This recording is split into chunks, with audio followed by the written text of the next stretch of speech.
మనమైతే ఇప్పుడు సకినాలు ఎలా చేయాలో చూద్దాం రండి. ఇంకా బియ్యాన్ని శుభ్రంగా 2, 3 సార్లు కడిగి ఇంకా నానబెట్టుకొని అయితే ఉంచుకోవాలండి. ఒక 2, 3 గంటల పాటు.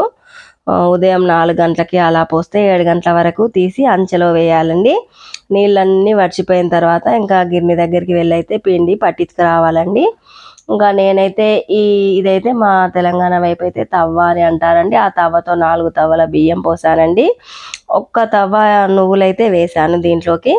ఇంకా 100 గ్రామ్ జీలకర్ర, 100 గ్రామ్ ఓమ వేసానండి. ఇంకా ఈ చిన్న గ్లాసెడు ఉప్పు నిండుగా అయితే పట్టిందండి.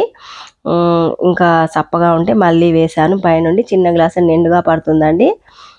4 కిలోలకైతే 1 కేజీ నువ్వులు, 100 గ్రాముల ఓమ, 100 గ్రాముల జీలకర్ర, ఒక చిన్న గ్లాస్ నిండుగా ఉప్పు అయితే సమంగా సరిపోతుందండి. ఇంకా ఇవన్నీ వేసి పిండంతా కలుపుకున్న తర్వాత ఇంకా వాటర్ పోసుకొని కలపాలండి. ఇంకా కలిపిన తర్వాత ఇలా సకినాల్లా చుట్టుకొని ఒక చెద్దర్లో వేసి సకినాల్లా చుట్టుకొని ఆరాలండి. ఆరిన తర్వాత నూనెలో వేసి కాల్చి తీసుకుంటే కమ్మని సకినాలు అయితే రెడీ అయిపోతాయండి.